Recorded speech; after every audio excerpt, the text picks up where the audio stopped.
This just in, hourly billing, gang, it's super, super cool again. And to tell you all about it, whoops, no, Chad Davis. Say hello, Chad. Hi, everybody. That's not true, but it's sort of true, I think. Let's figure this out. We're going to talk about Chad's experience ebbing and flowing through various versions of this, and I don't know, probably challenge some assumptions along the way. Come on in. Let's talk about it.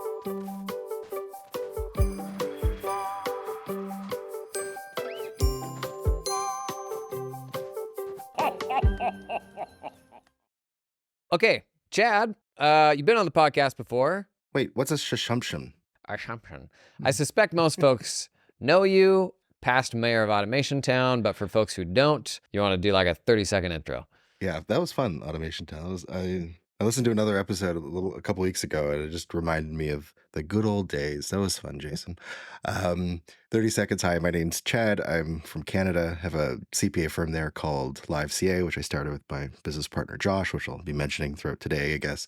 And I've had some fun playing around in the tech side of accounting over the last decade, and met this guy a few years ago, and happy to call him a friend. So, what are we talking about today, Jason?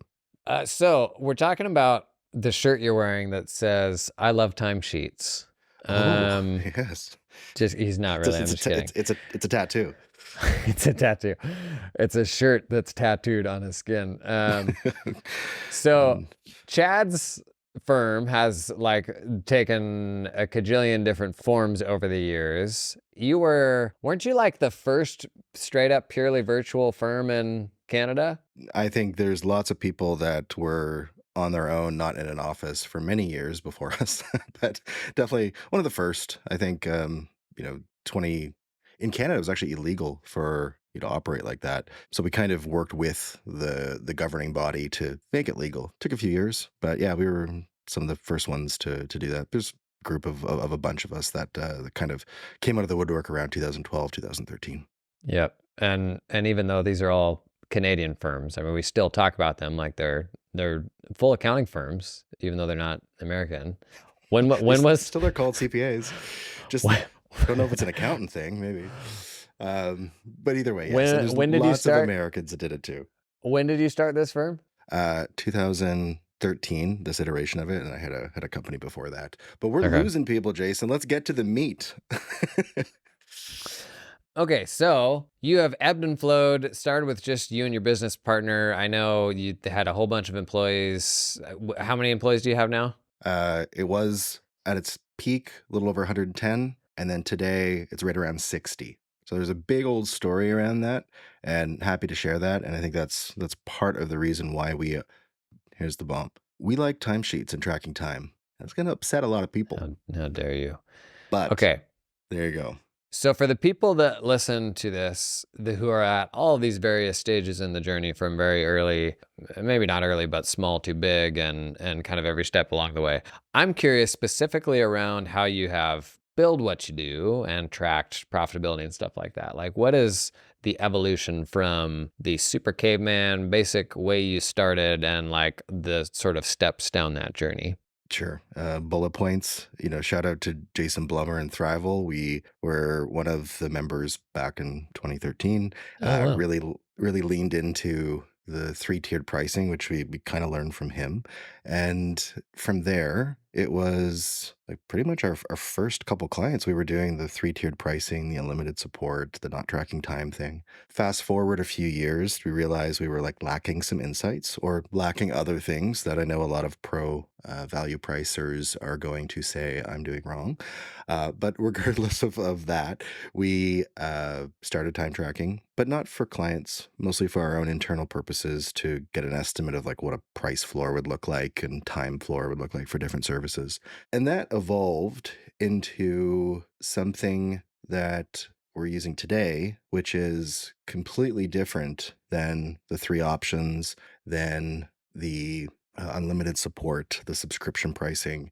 We are now, 10, 11 years later, using a system that is sort of using the floor, but we called it budgeted hours. And this is Mhm. something my business partner and I, came kind of recognized that it was necessary because at certain sizes of the firm, there were always issues, and there were very different issues for different times. But one common thread was that we couldn't really see more than a year or two down the road at something that was incredibly sustainable. There's a lot of unknowns. So today we're working in a place of like knowns, and Yeah. it's more comfortable, and it's less ambiguous.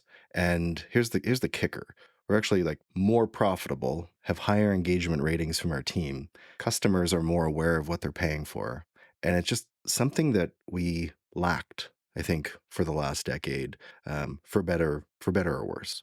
So what about the previous approach made it hard to see this like into the future?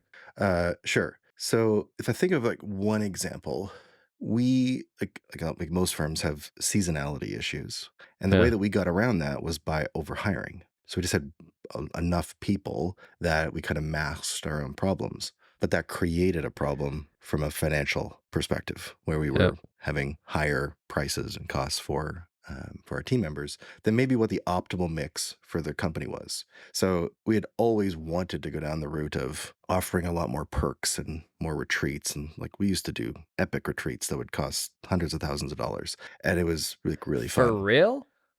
Yeah, Hundreds of thousands of dollars? I'll send you a video. there's Oh my there's one gosh. we like did private planes to bear camp in the middle of British Bear Columbia. camp? Yeah, it's a good video.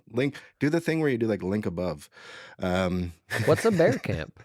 exactly. It's literally a place in Canada where you can take a private plane, you fly in, and you have these huts or yurts on the water. And it's a bear kind of sanctuary thing where there's just a bunch of bears. And yes, they're And they put you on the wild. water so the bears can't get you? There's a thing that you can go up. I'm sure bears could climb, so there's rules around it. But yes, that's how Canada works. You're just not necessarily afraid of bears too much. There's rules for you or rules for the bears? No, for us, we're good. Let's get off the bear top for a little bit and get back to. You want to go down the retreat thing, don't you? I'm Anyway, just always fascinated by a Canadian accounting firm. So this is let's great context. let's throw some of the videos in notes because yeah, we had a lot of fun, and like we wanted to bring that back. But when you put out essentially all the extra money into like the to people in terms of like I won't say padding, but just having a lot more hours to do the work to kind of mask the real underlying issues, Yeah. that was it for us. So scope creep, even though we had some of the tightest scopes, very like well laid out, there were still like bleeds where it wasn't really sure if like this thing was part of it or not, and the Mm. effort of repricing was higher than it really should have been. So being able to reduce the effort and put in a system that is more mechanistic and can be well received with clients when things are in and out of scope, that's kind of where we're living today. So hopefully that answers the question. Yeah, bunch of questions in there. One on, let's just say the rescoping conversation with clients. What about how you had that rescoping conversation before was harder than now? Is it that it's like grounded in something that's easier for them to understand or? One of the changes we made was we operated on the three-tier model, right? Everything inclusive for each option. And we moved to per service pricing. So now it's, hey, your CPA relationship is this many hours. This is the price. Your bookkeeping is this many hours. This is the price. Rate times hours equals price, essentially. And now that we had one number before and we have multiple numbers now, that conversation is pretty easy when it comes time to changing anything because if bookkeeping is changed, we just change the bookkeeping hour number. And again, there's firms that have done this for decades and it's worked. And there's no right or wrong way. But I can tell you that those types of conversations, when you're talking about a specific service for a specific amount, is a lot easier on both of us when we've set the expectations early. And there's going to be all kinds of like arguments against this. And we've thought of as many as we could.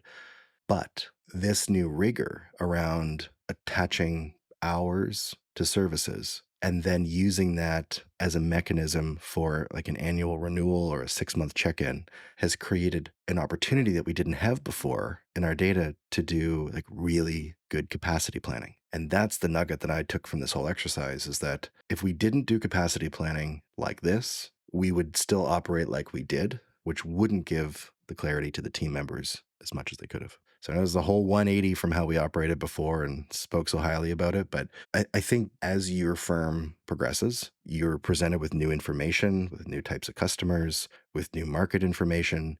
And it's okay to question like beliefs that you had in the beginning. And this may be the wrong answer for us in 10 years or 15 years, or an Mm-hmm. iteration of it might be.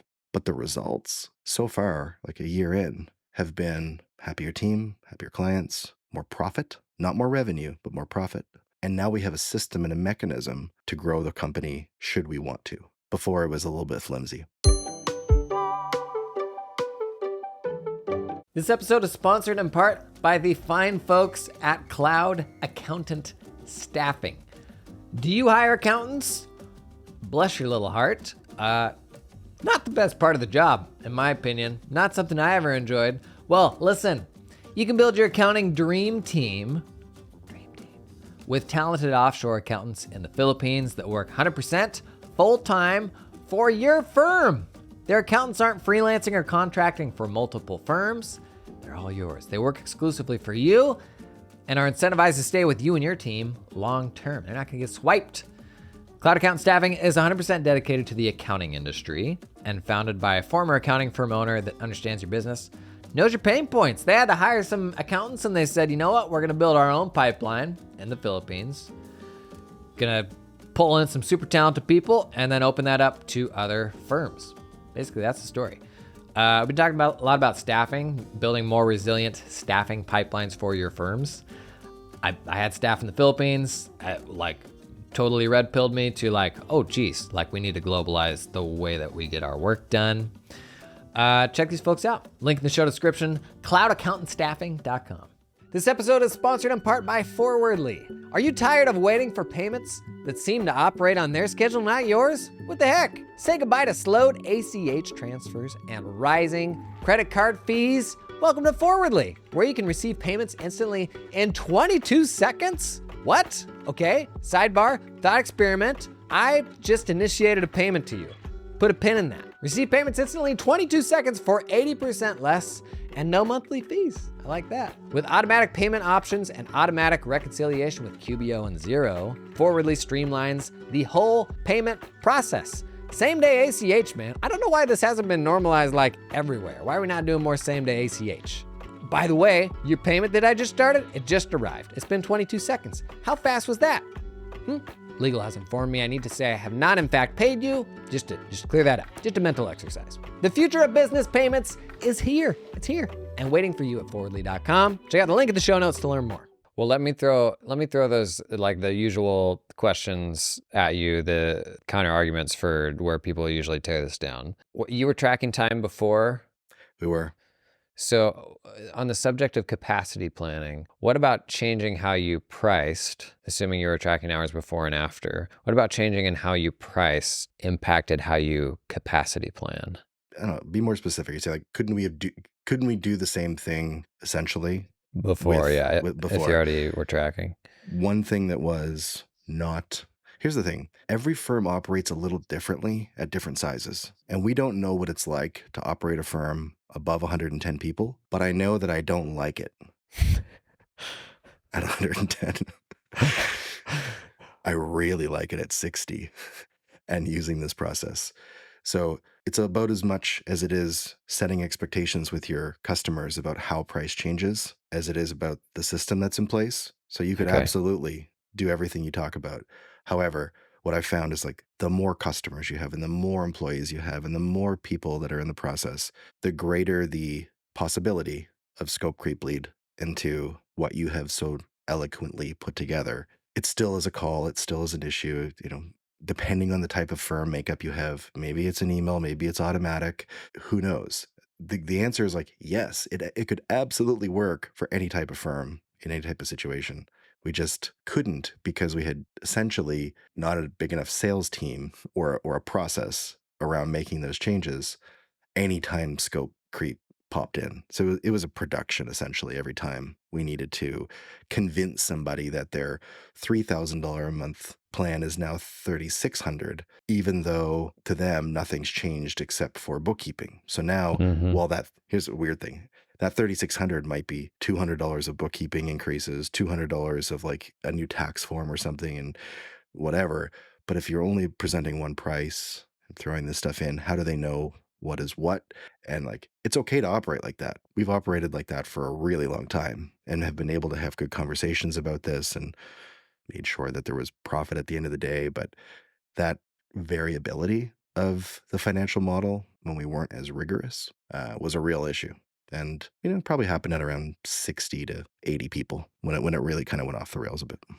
The whole the scalability of like sales and rescoping, that's something that I've heard Brandon Hall talk about. I've heard Matthew May talk about this quite a bit at Acuity as they have a more usage-based pricing approach. So it sounds like a big change has been reducing the friction in what rescoping looks like and the ease of communicating that with clients. Has it? I know historically, like one of the few things you've always kept involved in the firm is sales. Has that simplification enabled you to pull a different type of person into the sales process and all that? Yeah, I think there's going to be a theme, and there already is a theme of like, in any company, there's like account management, and it's a little bit different for everyone. But some people have onboarding. Like we had an onboarding team before we essentially had a tax team. Like it was important for us to have like that dedicated resource to bring on people and to do customer service work outside of like for like billing changes and things. However, like for SaaS companies or like American Express or some other places, like they have true account management. And yes, you get an email every 3 weeks that you have a new account manager somewhere. However, like that could be an element that we pull the trigger on next year to kind of streamline sales and account management. I know it's something my business partner is spending a lot of time on with the team.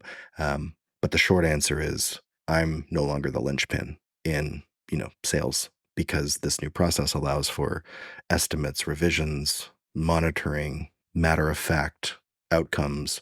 And before it took a lot of effort to convince somebody to spend $2,000 more a month with us than with someone else when it was based on one price and not a whole Yeah. bunch of things for them to try to rationalize.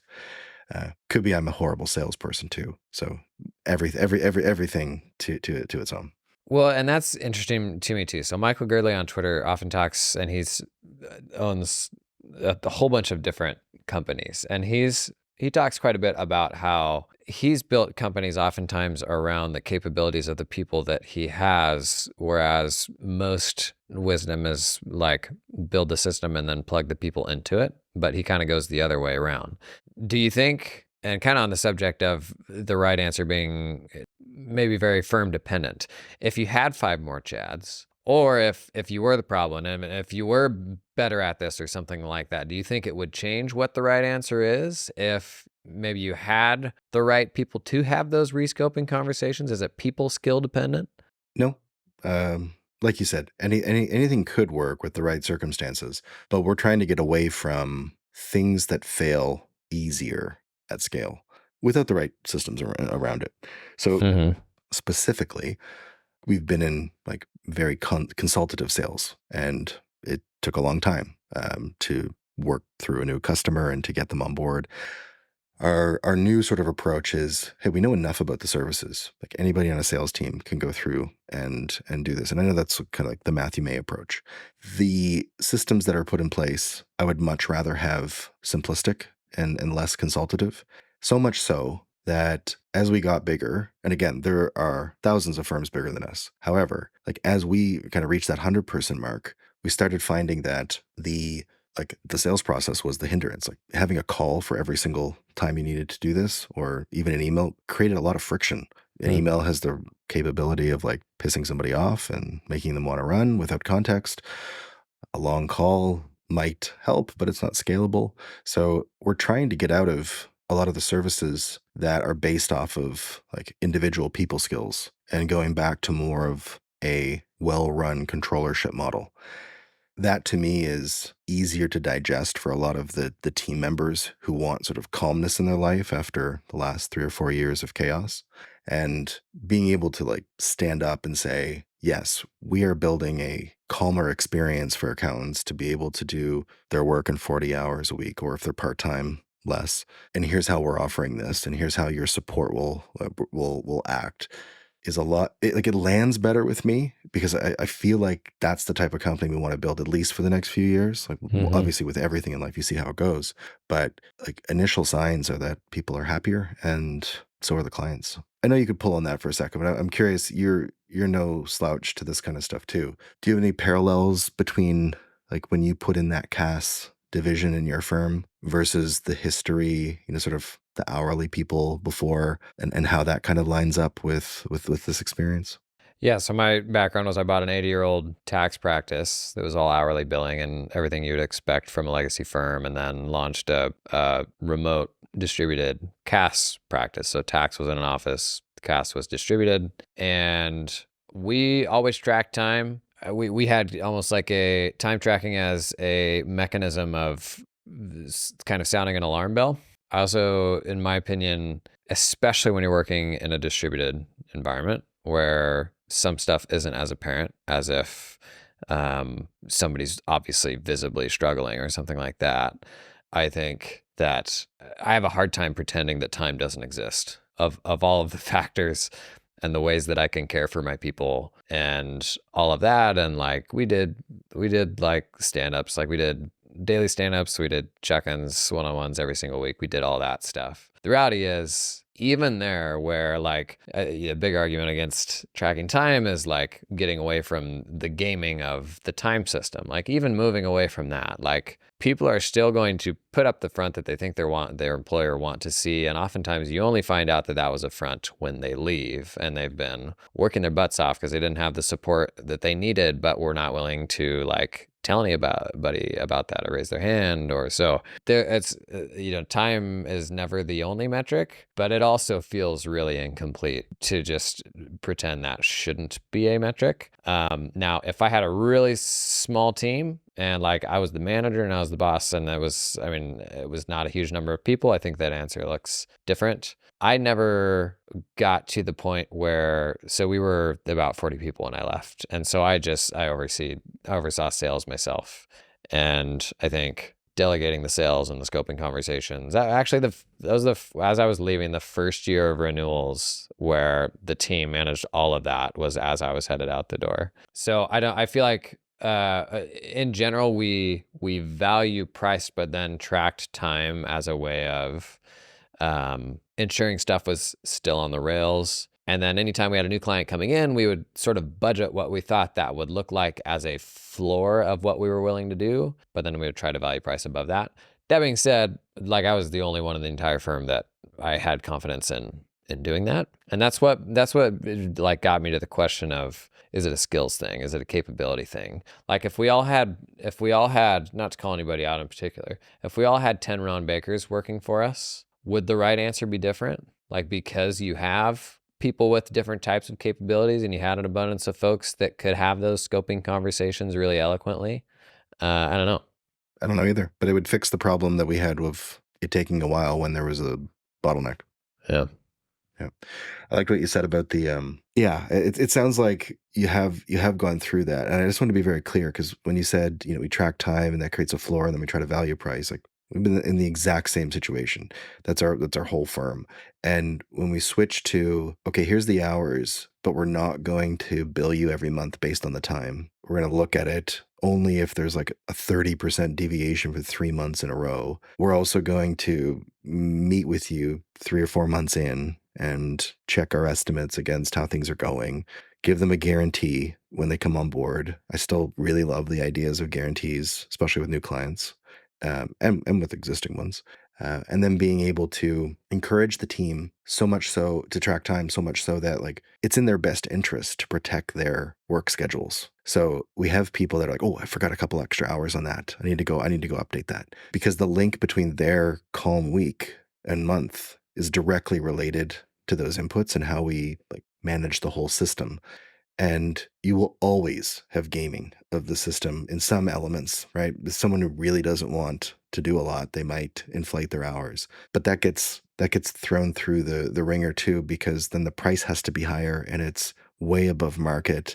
And that alone will be enough for the client to question if they want to stay. Mm-hmm. So we have to have our own sort of expectations. And that's where having bookkeeping managers and AP managers and payroll managers and control like customer service managers overseeing the sort of product is still really, really important. This isn't just a time exercise. Like you still have to pull every lever to make it a viable service, right? I forget what saw something on Twitter today. I think it was Luke that posted it. Luke Templer, he goes, it was a book about Jerry Seinfeld. He's like, the best way to make a better joke is to just have a better joke. The second best way is to write every day for 15 minutes and get better at writing jokes.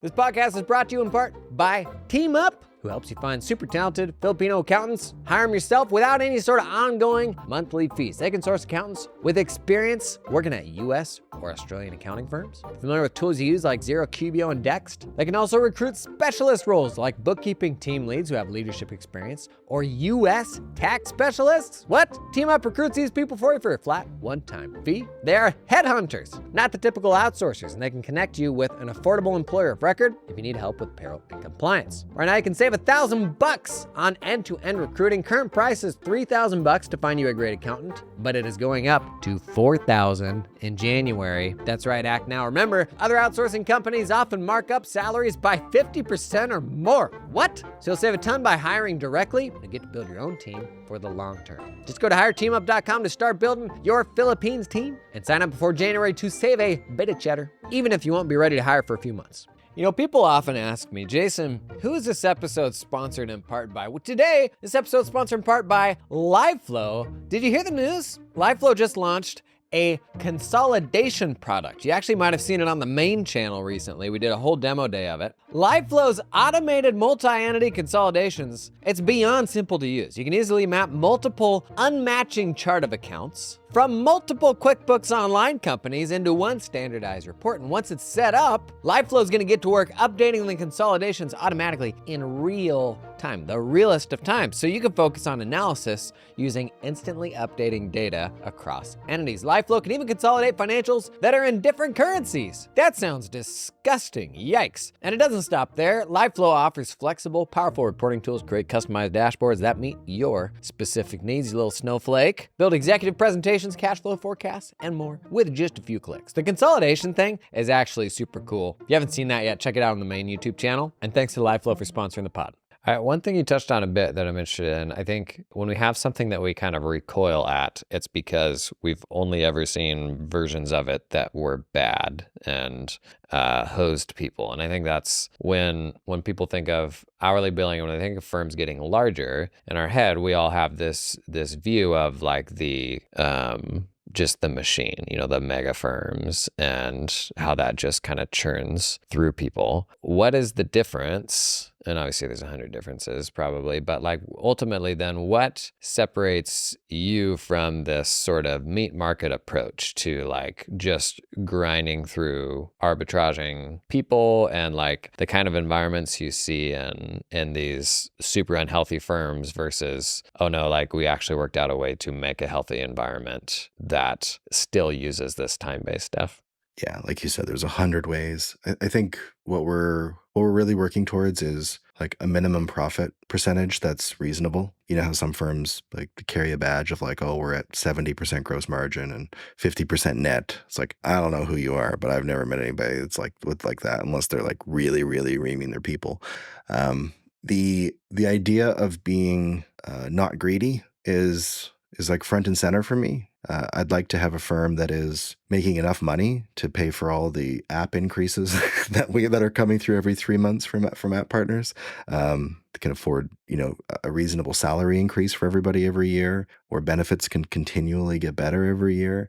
And when you set your sights on a lower net income percentage and say anything above that can be used for all these other things, you're like really working with your team to create an environment where like they're getting something that is like wanted, which is calm environment to work in, calmer than those factories you talked about, and also where there's upside for them, and they know that as they like work through this change, it's like working with any firm at any size under 100. Like you are always changing, regardless if you want to or not, and you can choose what you want to focus on. So we've kind of focused on a model that's not greedy and that has upside for the people in the team. And you can accomplish that a whole bunch of ways, but that's sort of where my head goes when you ask that question. Did you have another take on that? Because there are so many levers to pull. I think it's we fixate on the whole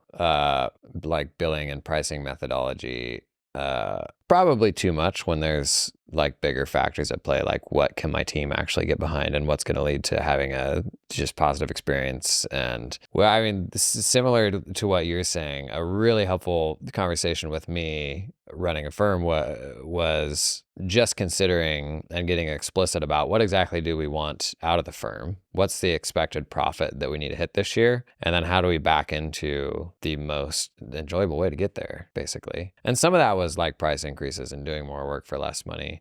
But the helpful part of that construct for us was we could also back into like how much work do we need to expect from everybody on the team and how much can we pay them, and is everybody aligned on all of those things? And then it feels a little, to your point, it feels much more controlled and as though everybody's operating with the same understanding, as opposed to pursuing this sort of uncapped, I don't know, ideal that's maybe a little harder to get your arms around. That being said, we still did it. We still value priced a lot of stuff that was great on the upside, and then we value priced a lot of stuff that we totally took a bath on too, that we just got Yeah. totally wrong. But I do think it's one of those things that I think we probably fixate on when there's a lot of other factors. Like, I think a lot of the whole hourly billing being bad thing came from the pressures of how you track time and the fact that it was only ever punished, right? It was It was well, after the realization fact too, isn't above this. Yeah. right? It's like a surprise bill. It's like all the things that make commerce bad. But when Yeah. you double down on the things that make it good, which is aligning an ideal customer with what you're providing services for in a way that is attractive and like good for them, that's the beauty of the different ways you can run a firm. There's different apps that perform the same functions. You can pick the app that makes the most sense for the way that you want to work and the budget that you want to work it in. Same thing with CPA firms. There will never be a shortage of, well, I guess there is a shortage of them, but there will be lots of them where people can try to become a new client. Try to be careful with the words because I know we're all in that place of being full right now. But there are lots of options when it comes to business models for people to purchase from a CPA firm. And I guess the message here is it's okay to question what you've done in the past, and it's okay to change. It's okay to try something new as long as it doesn't hurt somebody Even if it's going to get you super canceled. or eaten by a bear. Or eaten by a bear.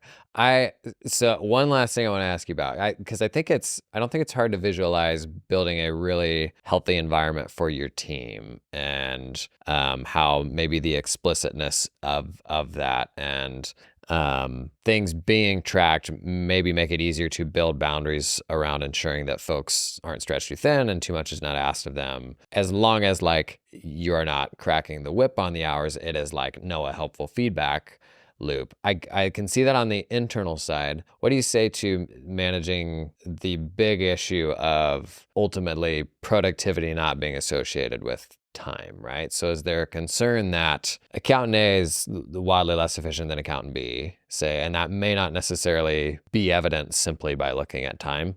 Yeah, absolutely. I mean, you're hitting all the nails on the head. And I wanted to share a story. There was a client that I had this conversation with, and he's like, "Cool, I get this. Like, we're doing something similar in our company now." And they were like an agency of some sort that essentially does projects for like creative stuff. And he's like, "This is really interesting because you're not charging me by the hour, but you're saying that bookkeeping is taking 10 hours. How do I know that's even real?" I said, "Well, part of it is trusting us that we've tracked time on this file for 2 years and we know the average is 10 hours. But what's most important is that the price that you're paying for the bookkeeping, like how does that sit?" And like compared to other options, right? You essentially have three options. You can keep it, you can try to reduce the hours, or you can leave. Really, three only options. In that circumstance, increasing it wasn't an option. And he's like, you know what? He's like, you're right. I don't know what 10 hours is. Like, what actually is it? So having the team being able to say, here's what we do within the 10 hours, prior to having these calls was so important. So I can list off all the things they're doing. And I can say, look, if the price isn't in line with, again, the value pricing isn't in line with the value that you have for the service, what area do you want to be in? He's like, oh, I want to be in the 7 hour. I want to pay, this much money for it. And you're like, cool. So part of this whole process, like, which is my favorite part of the process, is now we're getting people in that like price range that they want to be in per service. And we're going back to the team and saying, okay, how can we cut 3 hours? And then they go and they work with the client and they say, okay, here are a bunch of things. Hey, stop reopening payroll. Only one, we're not going to reopen stuff for Expensify things that aren't open for payroll. We're going to charge you extra if you need an off-cycle run. We're going to be doing all these extra things. And they're like, oh yeah, I don't need all these urgent payments, or I don't need all these deferred revenue calculations monthly. I can do them annually. That's no problem. And you're like, oh, great. Now we're actually creating room for these 3 hours that gets pushed back for that bookkeeper into their capacity. And when we look on a per person and a per service level, anytime we're thinking about taking on new clients, we can see exactly where the time is and how it's working and what companies are like in limbo going from 10 to 7 that we need to confirm before we truly give back those 3 hours. And I'm in love with those types of conversations with clients because it kind of is value pricing.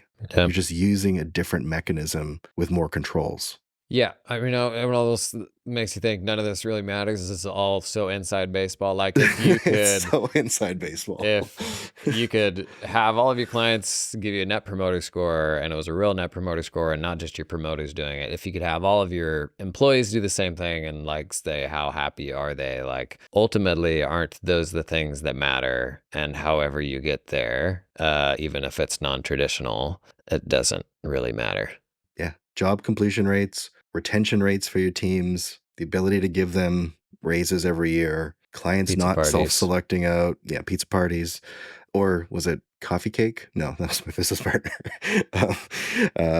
One year, my business partner's boss, when he was in public accounting, gave the entire office a coffee cake after working every Saturday for 4 months. I got bacon one time.